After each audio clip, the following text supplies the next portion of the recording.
আমি তো দুনিয়ার কুত্তা না বাজান, দুনিয়ার কুত্তা না। দুনিয়া লাথি মারছি। সম্পদের মোহ যদি অন্তরে থাকতো কোনোদিনও মুসলমান হতে পারতাম না, বাপের সম্পত্তি ফেলে রেখে চলে আসতে পারতাম না। ও মোহ ছাড়ছি, তারপরেই মুসলমান হতে পারছি, তার আগে না। হিন্দু থাকতে কোরআন হাদিস পড়তাম। জাহান নামের ভয় যখন অন্তরে পয়দা হয়েছিল, কিসের অর্থ সম্পদ, কিসের নেতৃত্ব কর্তৃত্ব, মা বাবা আত্মীয় স্বজন, কোনো কিছু আমাকে আটকে রাখতে পারে না, সব লাথি মেরে ফেলাই দিয়ে চলে আসি জাহান নামের থেকে বাঁচার জন্য।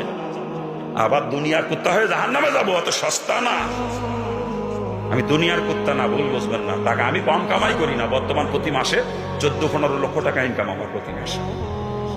14-15 লক্ষ টাকা যদি চাইতাম বাড়ি গাড়ি বহুত কিছু করতে পারতাম। আমি দুনিয়ার কুত্তা না। যে টাকা কামাই করি তার অধিকাংশ টাকা দিনের রাস্তায় ব্যয় করি। যেহেতু বিয়ে করছি, সংসার আছে, ছেলে মেয়ে আছে, তাদেরও হক আছে, তাদের পিছনে কিছু খরচ করতে হয়, সীমিত।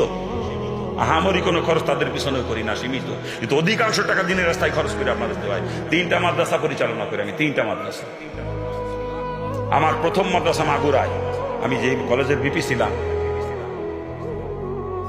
যেখান থেকে ইসলাম গ্রহণ করছি মাগুরা থেকে। বাড়ি আমার নড়াইলে, কিন্তু আমি ইসলাম গ্রহণ করছি মাগুরার থেকে। পরে আমার যে কলেজে চাকরি হয়েছিল ও কলেজটাও মাগুরা, মাগুরাই চাকরি ছিল, মাগুরাই বসবাস করতাম। প্রথম জীবনে যে মাদ্রাসা প্রথম করি মাদ্রাসা মাগুরায়। এখন সে মাদ্রাসা অনেক বড়, দাওরা পর্যন্ত আপনাদের দোয়া চাই, আল্লাহ পাক যেন আমার খেদমত করে।